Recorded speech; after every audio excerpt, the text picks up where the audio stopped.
Olá, pessoal do Facebook da página Movimento Avança Brasil e pessoal do canal Direto aos Fatos. O professor João Carlos voltou aqui, como todo sábado, para explicar para a gente hoje sobre a Revolução Cubana.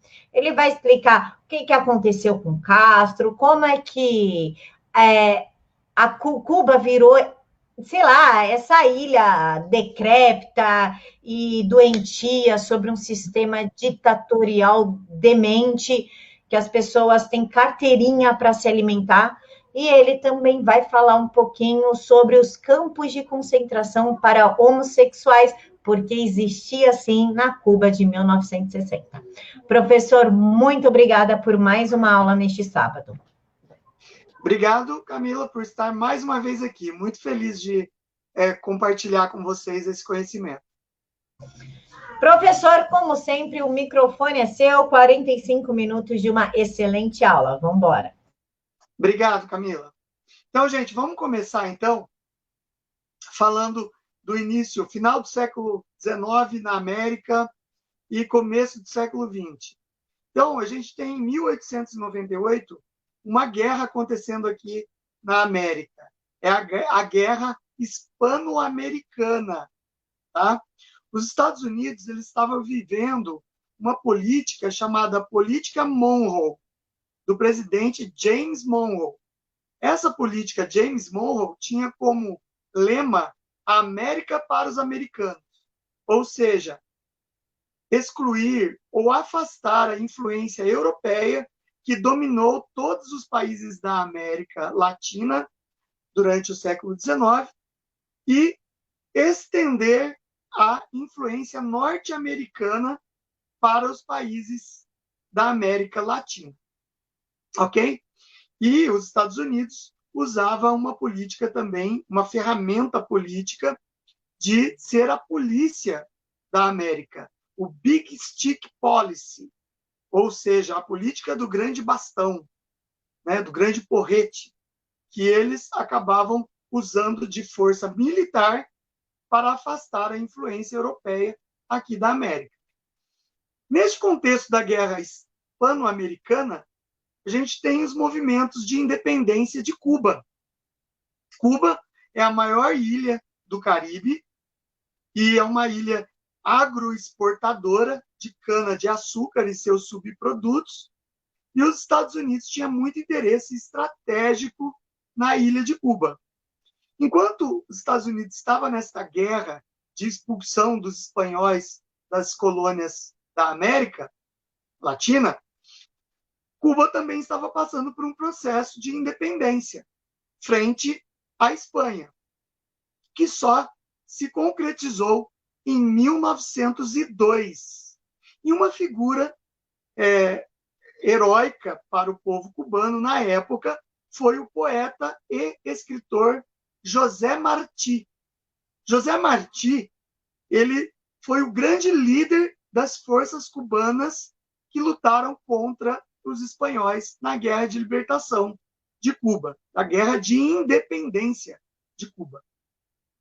Em 1902, se consolida a expulsão dos espanhóis de Cuba, porém com a ajuda militar americana, certo? Os americanos deram muito apoio militar. E daí, finalizado esse processo de expulsão dos espanhóis, é consolidada a primeira Constituição cubana em 1902, sob forte influência norte-americana. Os norte-americanos, é lógico, que tinham interesses econômicos na ilha e, por isso, fizeram exigências nessa Constituição. E foi criada uma emenda constitucional chamada Emenda Platt, em homenagem ao general que lutou junto com os cubanos para expulsar os espanhóis da ilha. A Emenda Platt, ela tinha 2 parágrafos que eram intervencionistas dentro de Cuba. Praticamente transformavam a ilha de Cuba num protetorado norte-americano. Então, nós temos aí o primeiro parágrafo que dizia que reservava-se ao exército americano qualquer tipo de intervenção quando necessária, intervenção militar, quando necessária, na ilha de Cuba, certo? E a segunda emenda preconizava uma base naval americana na ilha de Cuba. Essa base naval existe até os dias de hoje e é usada para prisioneiros terroristas que atacaram o território americano ou fizeram algum tipo de terrorismo contra os americanos. É a base de Guantánamo, no território cubano. Vocês devem estar se perguntando, nossa, mas Cuba é comunista e tem uma base americana lá? Sim. Até hoje, essa base americana é um território norte-americano em solo cubano, tá? E persiste durante mais de 100 anos, de acordo com a emenda Platt, ok? Então, vamos continuar. Cuba era uma economia monoexportadora de cana-de-açúcar. Só produzia cana-de-açúcar. Ah, mas era só isso que tinha em Cuba? Não. Investidores americanos queriam transformar Cuba num paraíso de cassinos, hotéis e cassinos de luxo. Isso tinha um dedinho também da máfia norte-americana, que já investia nesse ramo de cassinos, hotéis e prostituição. E eles estavam se instalando em Cuba no início do século XX, para que Cuba se transformasse num paraíso dos jogos e da diversão adulta no Caribe, certo? E, por outro lado, a população muito pobre de Cuba vivia do campesinato, trabalhando em grandes latifúndios de cana-de-açúcar, e a população das cidades acabavam trabalhando nos hotéis e nos cassinos, ok? A camada elitizada de Cuba, que era ligada à política, era muito corrupta. Cuba tinha uma elite corrupta que se alternava no poder e geralmente fraudava as eleições e usava de violência para conquistar votos das pessoas. Isso não é uma coisa única de Cuba, pré-revolução comunista. Isso acontecia por toda a América Latina. Lembrando que no Brasil nós tínhamos os coronéis no Nordeste, os caudilhos no sul do Brasil, principalmente Rio Grande do Sul e Santa Catarina, que usavam de compra de votos, curral eleitoral e violência para estabelecer o seu domínio em cada região. Em Cuba não era diferente. Também existia esse tipo de política corrupta na época. E neste ínterim, em 1952, elege-se um político cubano, proprietário de terras e da elite cubana, chamado Fulgêncio Batista.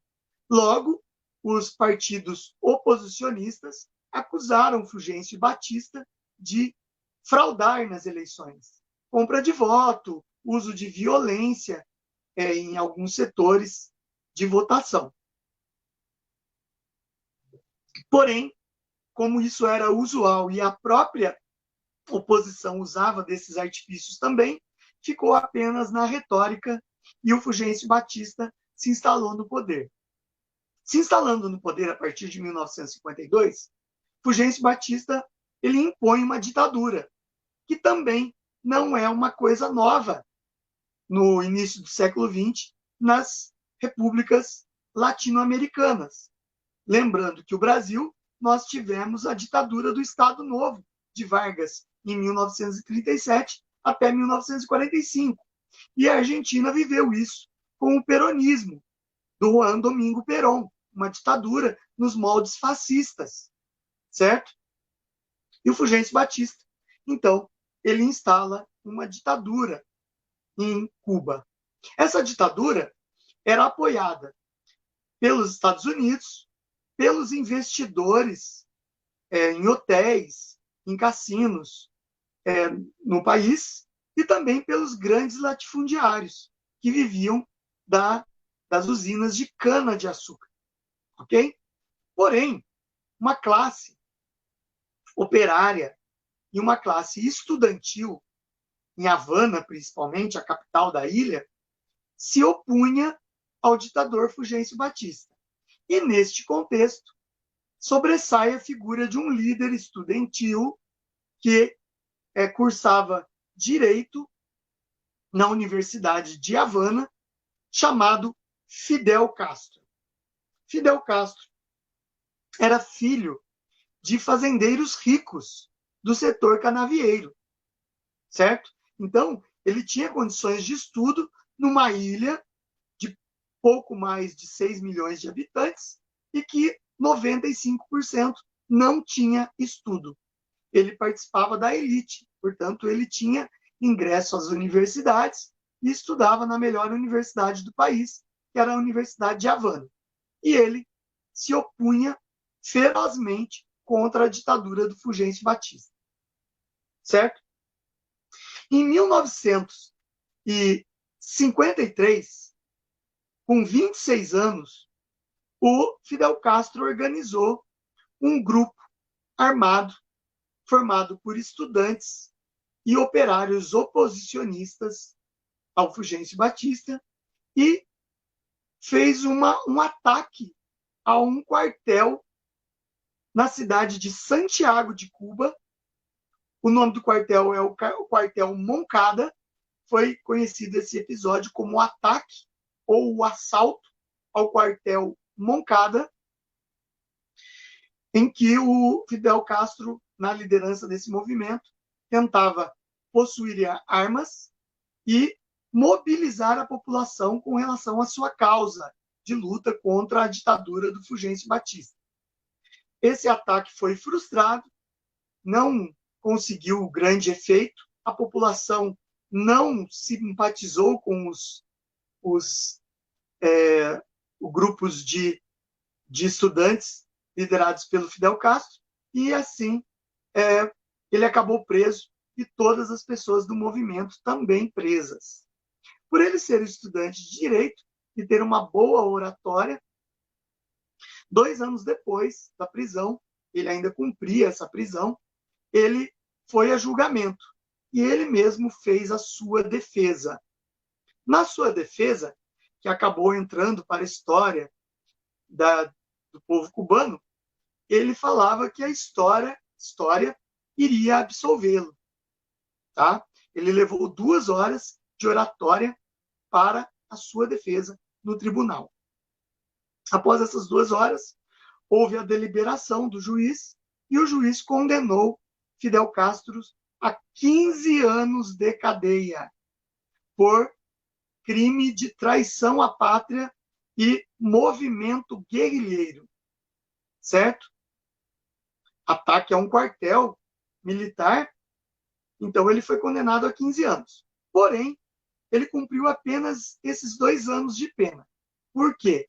Existia uma questão de anistia. O presidente do país, o próprio Fulgêncio Batista, podia conceder anistia política aos presos, principalmente por causas políticas. E o pai do Fidel Castro era um membro da elite canavieira de grande influência e acabou interferindo e conseguindo a anistia para o filho.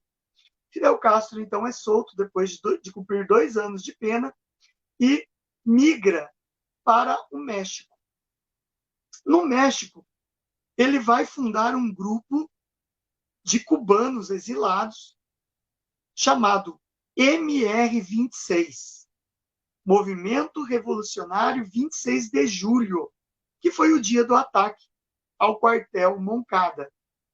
O plano frustrado, ele deu o nome do movimento guerrilheiro dele, Movimento Revolucionário 26 de Julho.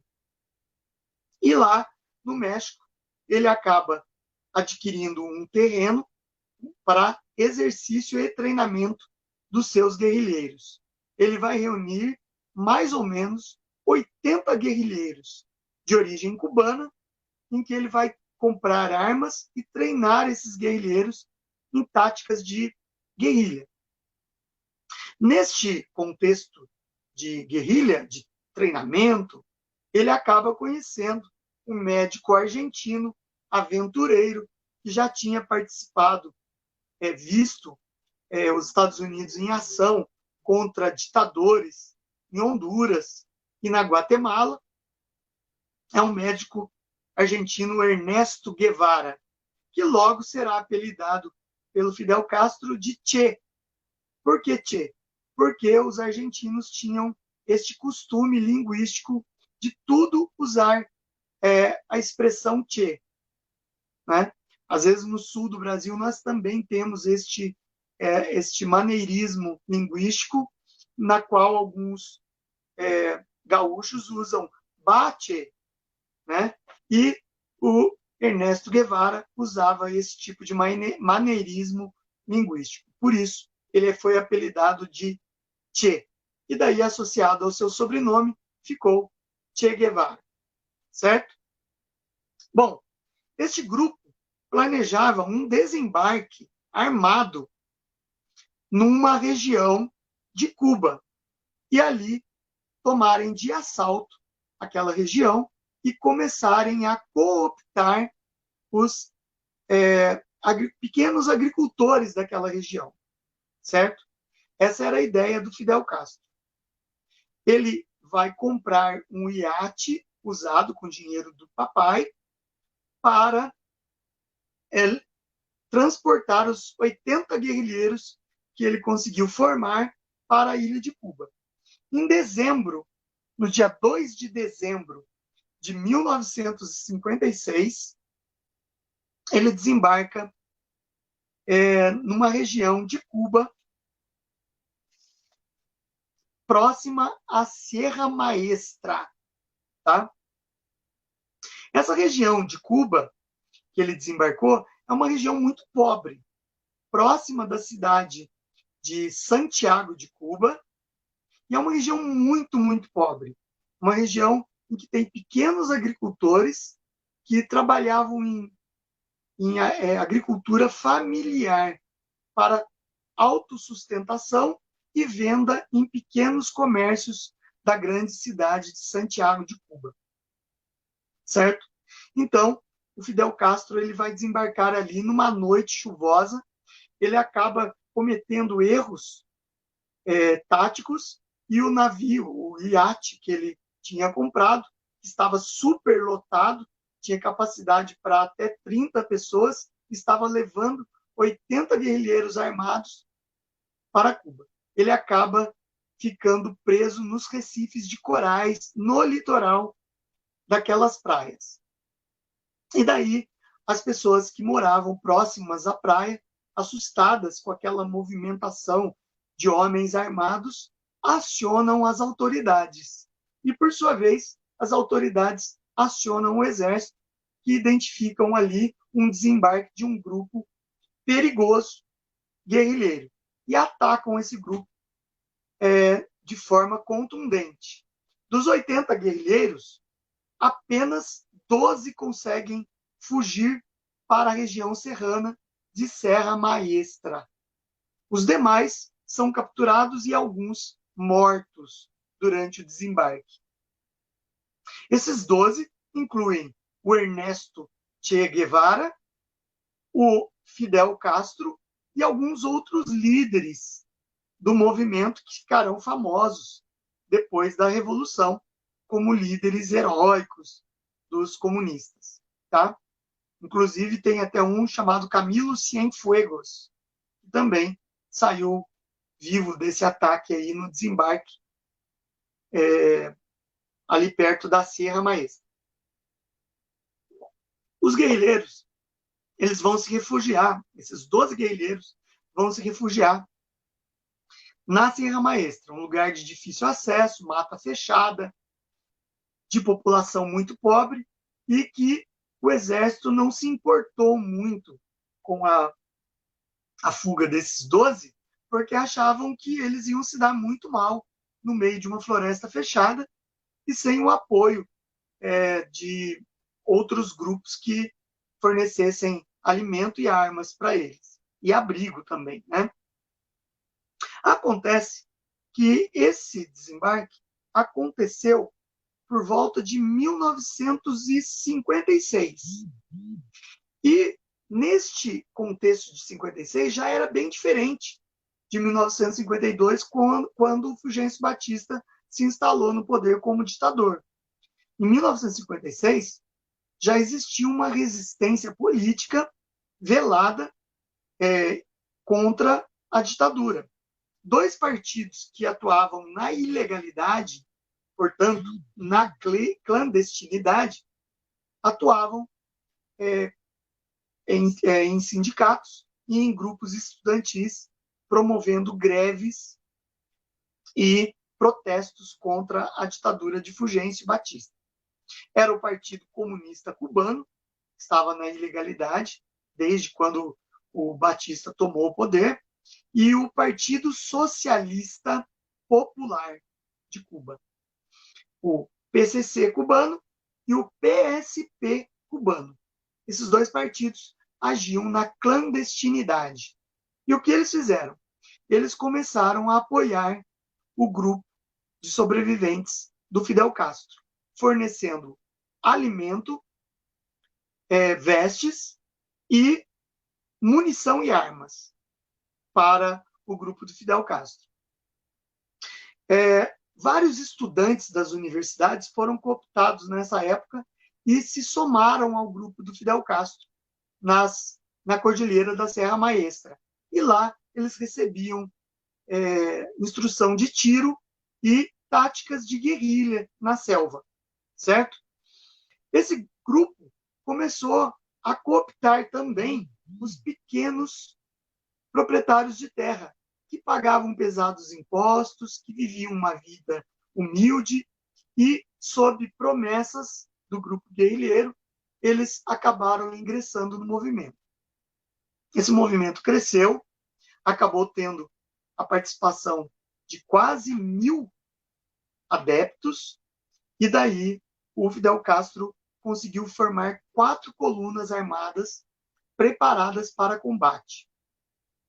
Essas 4 colunas armadas tinham por função atacar quartéis, postos policiais, com isso adquirir as suas armas e conquistar a população dos lugares onde ela agia, redistribuindo ração militar e armas para os camponeses.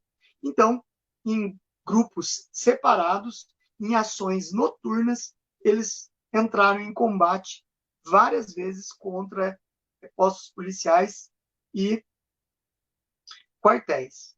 Acontece que o Fulgêncio Batista já estava meio desacreditado frente à população. Cuba não decolava como uma economia pujante, estava mal afamada economicamente no Caribe como o bordel do Caribe, por causa dos cassinos, da máfia, dos hotéis usados para a prostituição das cubanas. Então, Fulgêncio Batista não tinha uma boa fama na população média cubana e nem entre os pobres. Então, foi mais fácil para Fidel Castro, com a sua boa oratória, convencer a população a ficar do seu lado. E com esses ataques, ele ia armando essa população. Até que chegamos em 1959, e em dezembro de 1959, o Fidel Castro já tinha controle sobre várias regiões de Cuba. Várias cidades de médio porte já estavam caindo sob o comando desses guerrilheiros, certo? No final de 1959, no último dia do ano, 31 de dezembro de 1959, os combates já estavam às portas de Havana. O exército cubano já sofria várias deserções e o Fulgêncio Batista já tinha perdido muito do seu oficialato, que estava passando para o lado do inimigo. Então, ele optou em passar o Réveillon em Miami. E ele, sua família e toda seus correligionários do alto escalão fugiram de avião para Miami e deixaram Cuba sob o comando do exército. Os generais que ficaram, mesmo com a tropa desfalcada e perdendo várias batalhas, acabaram entrando em luta feroz até o dia 1º de janeiro de 1960. Só que essa luta feroz, que durou 24 horas, o exército acabou tendo que se render. Não tinha como lutar contra uma massa armada de guerrilheiros unidas à população. E assim, Fidel Castro, ainda na tarde do dia 2 de janeiro de 1960, proferiu seu primeiro discurso como líder revolucionário vitorioso em Cuba. Certo? Ainda, Fidel Castro não se intitulava como um marxista-leninista. Assim que ele toma Havana, ele se intitulava como um revolucionário progressista e nacionalista. Ele ainda não tinha cooptado com a União Soviética. Lembrando que 1959, 1960, nós estamos em pleno pós-guerra, Segunda Guerra Mundial, e em plena Guerra Fria. Tá? Então, os Estados Unidos e a União Soviética tinham interesses na região do Caribe, e se alinhar a um dos dois lados era essencial para Cuba sobreviver, certo? Para ter apoio de uma das duas grandes superpotências. Porém, Fidel Castro já demonstrava pelas suas ações que não se associaria aos Estados Unidos. Primeiro, porque ele estatizou várias empresas norte-americanas. Ele estatizou as empresas de petróleo norte-americanas que agiam ali no litoral cubano, estatizou empresas de eletricidade, de telefonia, que eram todas privadas, empresas privadas norte-americanas. Ele nacionalizou e estatizou essas empresas logo depois da Revolução.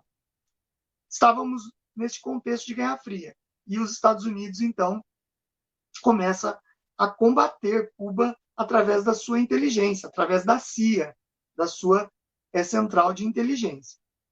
Eles começam a boicotar e causar dano nas usinas, através de espiões, causar danos nas usinas de transformação de açúcar, e chegaram a explodir uma bomba no porto de Havana. O principal porto de Havana, explodiu uma bomba norte-americana ali, mostrando claramente que os Estados Unidos estava contra a Revolução Cubana. E daí Castro resolveu radicalizar na sua revolução. Ele vai criar tribunais revolucionários, na qual ele começa a perseguir todo tipo de opositor da sua revolução. Então ele vai perseguir policiais, que eram da guarda da polícia civil de Cuba, da polícia militar de Cuba, os oficiais do exército que não quiseram cooptar com os revolucionários, eram colocados em paredões de fuzilamento e fuzilados sumariamente. Padres que denunciavam a Revolução Cubana como uma revolução que não respeitava os direitos dos cidadãos, os direitos humanos, eram fuzilados. Políticos e estudantes ditos conservadores ou de direita eram fuzilados sumariamente. E, por incrível que pareça, muita gente desconhece, mas eu vou explicar aqui, os revolucionários cubanos, Fidel Castro, Che Guevara, Camilo Cienfuegos, dentre outros, começaram a perseguir também os homossexuais.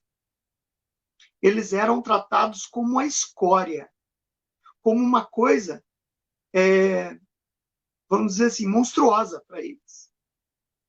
O Fidel Castro e o Che Guevara chegaram a fuzilar homossexuais.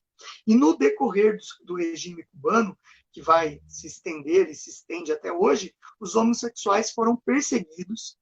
Eles acreditavam que eles tinham que passar por uma tortura para negar e para voltar atrás com relação à homossexualidade. Eles tinham que, muitas vezes, sofrer tortura psicológica. Nas escolas, eles eram vigiados, porque para não aliciarem outras crianças. E o pior de tudo, o mais assim escabroso, criaram campos de concentração no estilo nazi-fascista para colocar homossexuais em Cuba, para trabalhos forçados. E o lema era um lema de Lenin: o trabalho te transformará em homem. Era assim o lema do campo de concentração cubano para homossexuais. Então você vê uma balela da esquerda aí que defende o comunismo falar, levantar bandeiras LGBT e homossexuais. Recentemente, em Cuba, houve uma passeata de gays e LGBTs lá e foram duramente massacrados, torturados, apanharam nas ruas pela polícia cubana, mostrando que lá não existe tolerância com a opção sexual alheia, certo? Então, é uma balela acreditar que o comunismo que é pregado no Brasil e em outros lugares vai dar liberdade para os homossexuais ou essa classe LGBT, certo? Bom, voltando então para a Revolução Cubana, Castro então impõe com dureza a sua ditadura. Em 1961, ele, num discurso para todo o país e ao vivo em Cuba, em Havana, ele anuncia que a sua revolução, que era leninista marxista, certo? Ele estava se alinhando oficialmente à União das Repúblicas Socialistas Soviéticas, contrária ao mundo capitalista liderado pelos Estados Unidos. Agora, parem para pensar. A ilha de Cuba, ela fica no centro do Caribe. Está a 80 quilômetros de Miami. Ou seja, está ali no calcanhar dos Estados Unidos. Certo? Então, os Estados Unidos não podia aceitar que Cuba fosse entregue aos comunistas, principalmente da União Soviética, em plena Guerra Fria, oferecendo assim um risco territorial aos norte-americanos. Ok? Então, o presidente norte-americano John Kennedy, ele vai organizar, através das Forças Armadas norte-americanas, o treinamento de cubanos que haviam fugido do país com a Revolução. Logo depois que aconteceu a Revolução Cubana, muita gente pegou todo tipo de embarcação precária e fugiu para Miami, porque sabia que eram contra essa revolução, contra os guerrilheiros liderados pelo Fidel Castro, e ia acabar morrendo no paredão. Então, milhares de cubanos fugiram para Miami. O presidente Kennedy, John Kennedy, vai treinar esses cubanos para um desembarque na Baía dos Porcos, para tentar retomar Cuba das mãos de Fidel Castro, retirar Cuba das mãos de Fidel Castro. Então, essa experiência que o John Kennedy fez era ultra secreta. Os cubanos, fortemente armados e treinados pelos americanos, desembarcariam na Baía dos Porcos.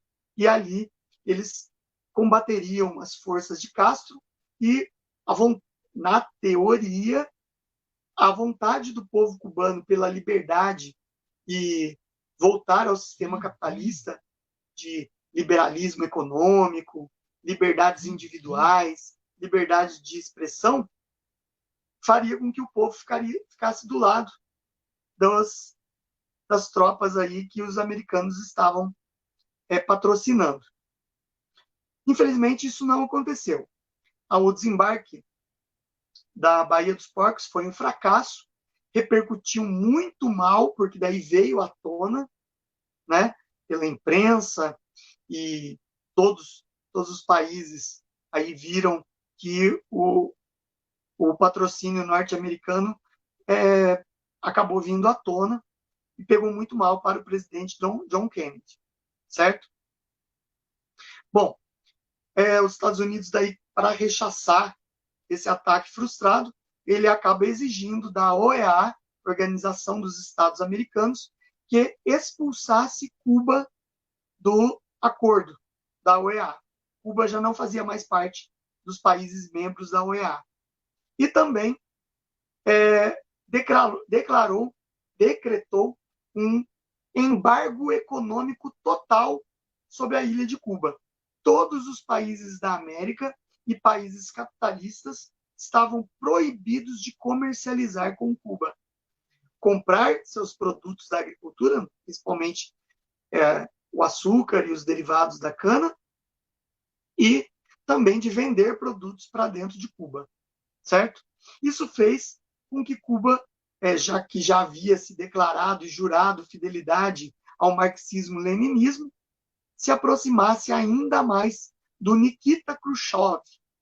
Nikita Khrushchev era o secretário-geral do Partido Comunista Soviético, ou premier soviético, né, o líder do país. Nessa época, o Khrushchev usava uma balela de desinformação soviética, que era a política da coexistência pacífica com os Estados Unidos. Isso era uma balela, né? Era uma cortina de fumaça. Na verdade, era para tentar mostrar para o Ocidente que a União Soviética não vivia num regime brutal de controle estatal, e também para tentar trazer governantes para o lado soviético. No caso, ele conseguiu o Fidel Castro para o lado soviético, certo? Mas a verdade é que o regime era brutal, não existia nenhum tipo de liberdade individual, tudo pertencia ao Estado. Cuba estatizou a educação, estatizou a saúde, estatizou as terras, fez uma reforma agrária em que ele concedia a terra ao pequeno agricultor, mas era um regime de concessão, estava sob o controle do Estado. Ele era obrigado a vender para o Estado a sua produção a preços irrisórios. E o Estado acumulava a produção de todos os pequenos proprietários e vendia para a União Soviética, certo? E quem lucrava com isso era o governo cubano. Ok? Então, a economia cubana ela acabava tendo um desenvolvimento monoagricultor por causa dos incentivos soviéticos. Todos os produtos vendidos em Cuba vinham da União Soviética e dos países do leste europeu. Ok? E daí, o Fidel Castro ele vai utilizar essa política de incentivo da União Soviética para bancar experiências de revolução na América Latina e na África. Para vocês terem uma ideia, Fidel Castro, com o dinheiro soviético, acabou bancando vários movimentos revolucionários aí na África, principalmente no Congo, que estava numa guerra civil.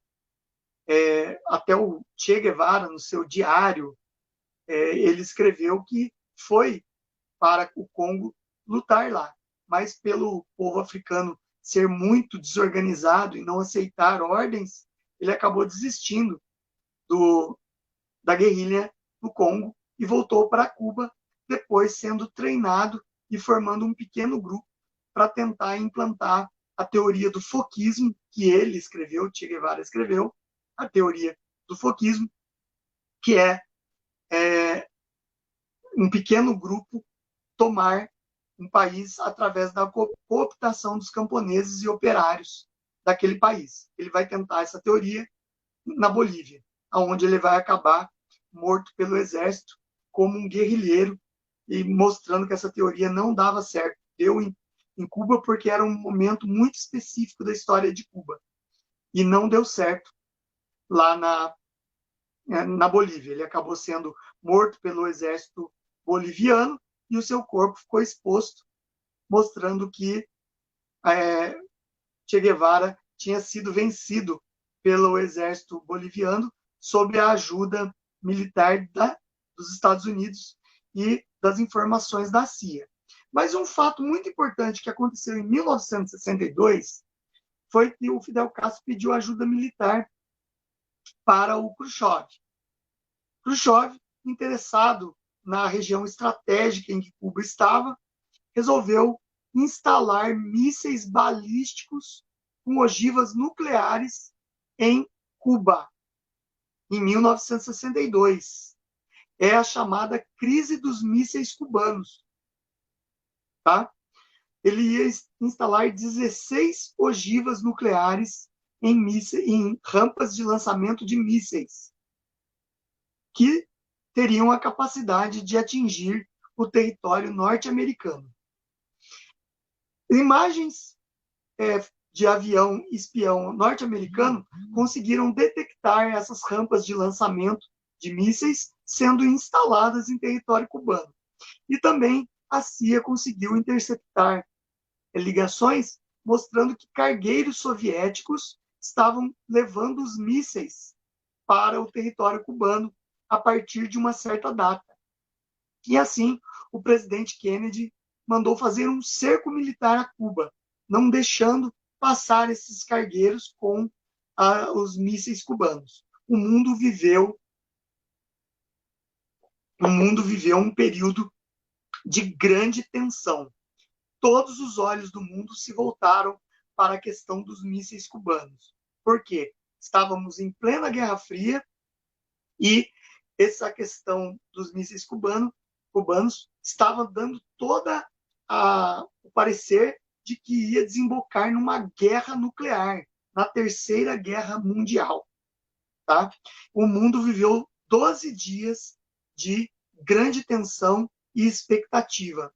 Só que nos bastidores políticos, o presidente Kennedy e o Nikita Khrushchev já tinham se acertado, já tinham feito um acordo de bastidores, na qual os Estados Unidos se comprometeria a não invadir mais Cuba, não fazer nenhum tipo de movimento militar para invadir a ilha de Cuba, e também se comprometeria a tirar mísseis balísticos nucleares da região da Turquia, que fazia fronteira com algumas repúblicas pertencentes ao URSS. Ok? E daí, em contrapartida, o governo soviético não instalaria mais os mísseis balísticos nucleares em Cuba. Só que o Fidel Castro, como um bom cachorrinho do comunismo, ficou de fora das negociações. Em nenhum momento ele participou das negociações e acabou sendo deixado de lado. Ninguém ouviu da União Soviética qual era a opinião do Fidel Castro, certo? Então, ele não passava de apenas uma marionete comunista na América para os soviéticos, ok? Bem, uma das coisas que a gente tem que ressaltar aqui é as transformações sociais em Cuba. Houve ganho social em Cuba? Houve algum ganho social. Por quê? A partir do momento em que houve a Revolução Cubana, o ensino passou a ser obrigatório em Cuba. Fidel Castro, com a intenção de doutrinar toda a população da ilha de Cuba, passou a investir em escolas bancadas pelo Estado, não existiam escolas particulares. Todas as escolas passariam a ensinar a Revolução Cubana e os princípios marxistas-leninistas. E daí, toda a população passou a ser obrigatório o estudo. Hoje, a ilha de Cuba deve ter em torno de 10 a 12 milhões de habitantes, e eles divulgam com a boca cheia, né, todo orgulhoso, que tem 98% de pessoas alfabetizadas em Cuba. É um estado policialesco, militarizado, que desarmou a sua população e armou o seu exército contra a população. Quem não obedece ordens do Estado lá é sumariamente preso, torturado e até fuzilado. Ninguém lá tem liberdade para querer ou não fazer alguma coisa. Ok? Então o estudo passa a ser obrigatório em Cuba e eles divulgam os números de alfabetização. Aí que entra uma questão que se discute muito. Ah, mas a medicina cubana é um exemplo para o mundo.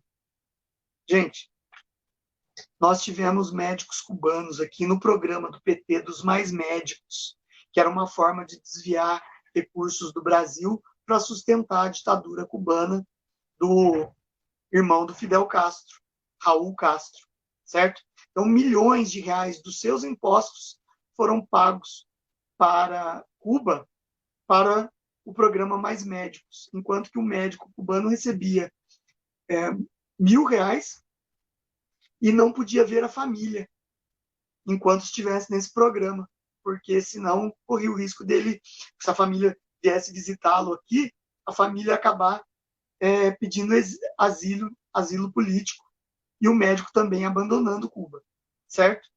Então, a medicina cubana é uma das propagandas do regime cubano e é uma grande balela, porque a maior parte dos médicos cubanos, que existem índices, isso é prova no Revalida, que é a prova que é dada no Brasil para médicos formados no exterior, tem que fazer essa prova para poder exercer a medicina no Brasil. Os médicos cubanos não fizeram essa prova, porque o Lula, semi-analfabeto também, ele trouxe os médicos cubanos no programa Mais Médicos, e eles não foram isentos da prova do Revalida. Porém, existem números que provam que pessoas formadas em Cuba que tentaram exercer a medicina aqui foram reprovados no Revalida, desde a década de 70 até os anos 2000. Foram reprovados no Revalida, mostrando que essa propaganda cubana que vende que a medicina lá é altamente avançada não passa de uma grande balela. A população pobre cubana morre nos corredores de hospitais esperando atendimento, não existe material descartável para toda a população, seringas, agulhas, fios cirúrgicos são reutilizados na população e muitos acabam morrendo de infecção por falta de medicamentos. A esquerda fala, mas isso é por causa da crueldade do embargo econômico. Ora, eles se aproveitaram da União Soviética até 1991. Depois que caiu a União Soviética, a Cuba acabou se aproveitando de governos esporádicos de esquerda para sustentá-los. Né? No caso aqui, o governo FHC ajudou Cuba e os governos de Lula e Dilma ajudaram Cuba. O BNDES desviou milhões de verbas de dólares, né, para a construção do porto de Mariel em Cuba. Ok? Que é um porto importante hoje para Cuba, para poder escoar a sua produção aí para países que queiram comprar. Então, vocês veem que é um país de oportunistas, que tem uma educação precária, totalmente doutrinadora, voltada para o marxismo-leninismo, e uma medicina que é usada como propaganda, sendo que os seus profissionais não conseguem passar numa prova de revalidação nos demais países, certo? É preciso que a gente deixe isso muito claro, porque essa é uma das propagandas da esquerda no Brasil. Olha, a medicina cubana é um exemplo. Olha as taxas de estudantes universitários em Cuba, tem 99% de estudantes. As universidades lá também são todas controladas pelo Estado, só se ensina o que o Estado quer e o que vai ser utilizado pelo Estado. O resto não interessa. Se você quer ser, por exemplo, engenheiro ambiental, isso aí não interessa para o Estado. Você não pode fazer o que você quer. Você só pode estudar o que o Estado necessita. Sem dizer que é o maior índice de população formada em universidade que se prostitui, porque não tem como viver. Um médico lá ganha a mesma coisa, não desfazendo da profissão, mas o médico estudou muito mais para isso, e ele ganha a mesma coisa que um faxineiro e que uma pessoa que trabalha nas obras públicas, né, como pedreiro. Então, é um país que fez uma revolução comunista, é um país pobre, miserável, que vive dos oportunistas que entram em outros governos da América Latina para viver destas verbas dos países, certo? Então, eu vou ver agora se a Camila tem alguma pergunta para mim. Tenho sim, né, professor. Sim, que a aula agora a gente encerra por aqui, a parte da aula propriamente dita. Professor, nós estamos vivendo aí um estado policianeiro. Nós vemos aí o judiciário fazendo papel do executivo e do legislativo e agora determinando que a Polícia Federal, sem a anuência da PGR e da AGU, entre na casa de pessoas, cidadãos comuns como eu e o senhor, que gostam de dar opinião na internet, que lutam por um país melhor. Isso está acontecendo no Brasil e ninguém faz nada, à luz do dia, enfim. Eu posso, então, concluir que nós estamos indo para o mesmo caminho de Cuba? Então, vamos lá. Olha, o princípio básico de uma democracia plena, é a liberdade individual, é a liberdade de expressar os seus pensamentos, certo?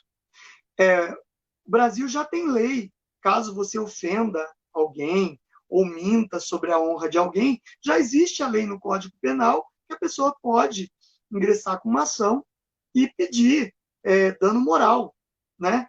Agora, você vê o judiciário, a Suprema Corte do Judiciário de um país, passando por cima da Constituição, do direito fundamental do cidadão, numa democracia que se diz livre, de invadir a casa, de impedir você de dar opiniões em redes sociais, expressar o seu livre pensamento. E também mandar a Polícia Federal invadir a casa do cidadão que não cometeu crime algum. Então, a gente pode dizer que nós estamos vivendo um dos momentos mais tristes da nossa história. É um momento que a gente vê que a ditadura já existe no Brasil e não é uma ditadura escolhida pelo povo, vamos dizer assim, não é um ditador eleito pelo povo, como dizem aí em Cuba, em outro lugar, aí, que é partido único, ele se lança candidato e é eleito. Aqui a ditadura é do judiciário, e acima do judiciário não tem mais ninguém. Ninguém manda mais no judiciário. Eles fazem as leis. Então vocês veem que nós vivemos uma ditadura do judiciário e que não se respeita nenhum tipo de liberdade individual que é própria de países democráticos. Eu classifico isso um momento triste e é pavoroso na nossa história saber que a qualquer momento você expressando a sua opinião contra um órgão como o judiciário, que é um direito do cidadão, nós pagamos os impostos para pagá-los, e a gente não poder expressar a nossa opinião sobre eles. Então, é cruel, é triste, a gente está vivendo um dos piores momentos da história do Brasil. Eu tuitei essa semana o seguinte, que foi só nós elegermos um presidente conservador que nós vemos a ditadura do judiciário sendo instalada, acabando com qualquer tipo de liberdade individual, liberdade de expressão, os governadores utilizando de manobras de estado de emergência para roubar verbas públicas, desviar verbas públicas, e o Senado e o Congresso impedindo que pautas do governo sejam colocadas em votação. Foi só um presidente conservador chegar ao poder para a gente ver claramente como o Brasil vive uma ditadura de conluio do judiciário com o legislativo e os governadores estaduais. É isso, Camila.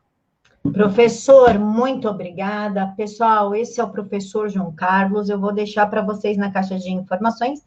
YouTube em cima, Facebook. Não. YouTube embaixo, Facebook em cima. Aí vocês vão lá no canal dele, último vídeo, deixem as perguntas, escolham temas. No Twitter dele é mais fácil para vocês decidirem um tema para ele voltar no sábado para falar aí o tema que vocês escolheram. Não sei, se alguém puder, assim, tipo assim, escolher sobre a África, Titi agradece. Mas aí vocês discutem com o professor, tá bom? Só minha opinião. Professor, mais uma vez, muito obrigada. Eu que agradeço, Camila, agradeço aos seus espectadores também. É muito bom estar com vocês aí compartilhando as opiniões e também a aula, que é muito interessante vocês saberem a verdade, né? Pessoal, é isso. Deixem aqui para mim nos comentários o que vocês acharam. Claro que o Twitter do professor também está na caixa de informações. 1000 beijos no coração de todos. Que Jesus os abençoe muito e muito. Fiquem todos com Deus.